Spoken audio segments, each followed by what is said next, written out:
everyone, welcome back to my channel. Today I am doing the top 5 books I think fully encompass the Ravenclaw house. So this is the last of the 4 houses videos that I'm doing. If you want to see the other houses that I've done, including Gryffindor, Hufflepuff, and Slytherin, I will link all of those down below, and I also have a playlist with all of those videos.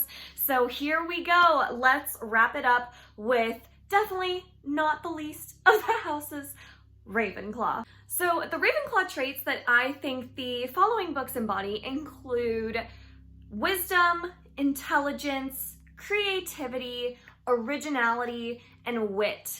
So here are 5 books I think fully embody those traits. The first book I have is an adult fantasy, and that is A Game of Thrones. This book is widely popular, mainly because of the HBO TV show. So if you haven't heard of it, hi, hello, this is Game of Thrones, and it is basically a very political fantasy where a bunch of different, very popular, wealthy houses are competing for who is going to rule the Iron Throne and the 7 Kingdoms. That's pretty much all I can say about the plot of this book because it is very complex, but why I'm choosing it for Ravenclaw is specifically because of the traits of wisdom, intelligence, and wit. All of these characters in this book, in order to survive, have to be able to outwit each other. They have to have the wisdom from their elders and from their ancestors to make sure that they're making the right decisions. And basically, if you are not intelligent, wise, and witty, you are not going to survive in this fantasy world. So this is very much a political world that relies heavily on those traits in order to survive. So I can't think of a better fantasy book that encompasses the Ravenclaw house. The next book I have is an adult sci-fi / dystopian, and that is Ready Player One by Ernest Cline. So I actually really enjoyed this book. It is about a world where we're pretty much in a futuristic society where the society itself isn't in a great place, and so to escape the real life, people pretty much live their whole lives in this virtual reality world. And basically our main character is going on a quest to find these hidden Easter eggs throughout this world that the creator planted in this virtual reality game. And if he finds all of the Easter eggs first before anyone else does, then he gets to actually take over the company that created this virtual reality world. It's super cool, and I feel like it perfectly embodies Ravenclaw because in this world, that virtual reality game, it's all about being original. It's about outwitting each other to get to that next Easter egg.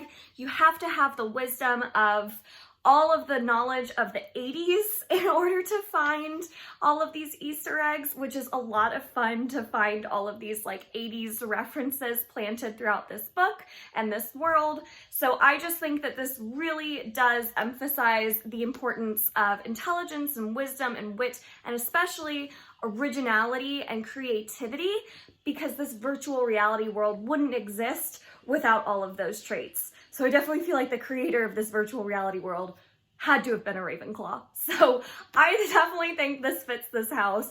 Let me know your own thoughts though.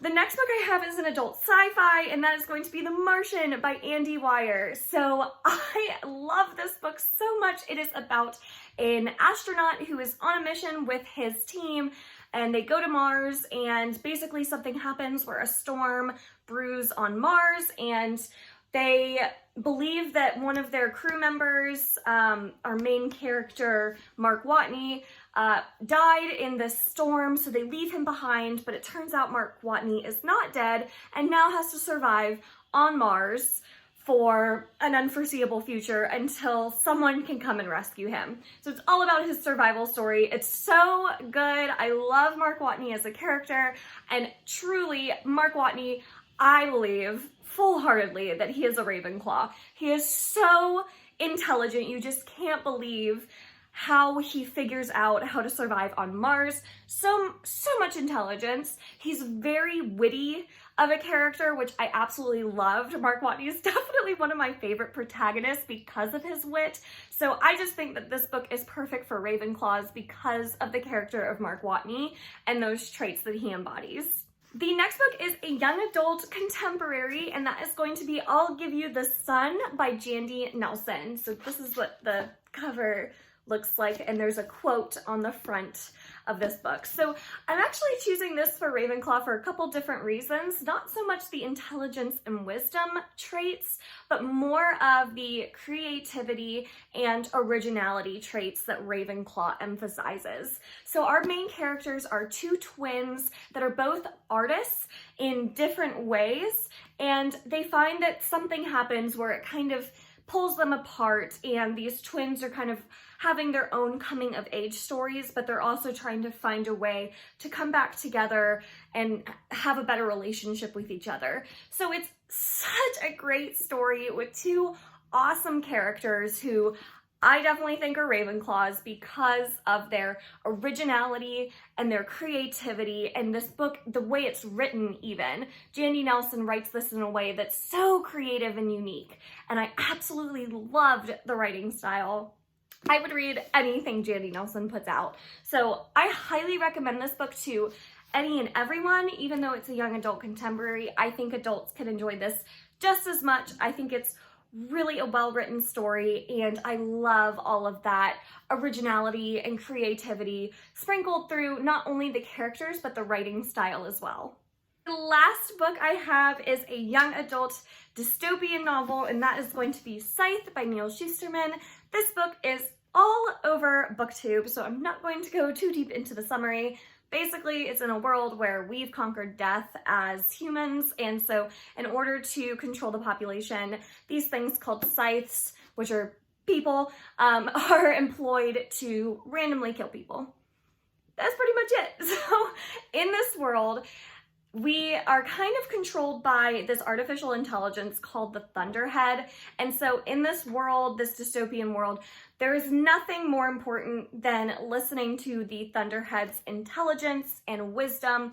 And this world highly emphasizes wisdom as a very, very important trait to live by, as well as intelligence. So I just felt like this was definitely more of a Ravenclaw type of fantasy because of how important the wisdom of the Thunderhead and the intelligence of the Thunderhead is.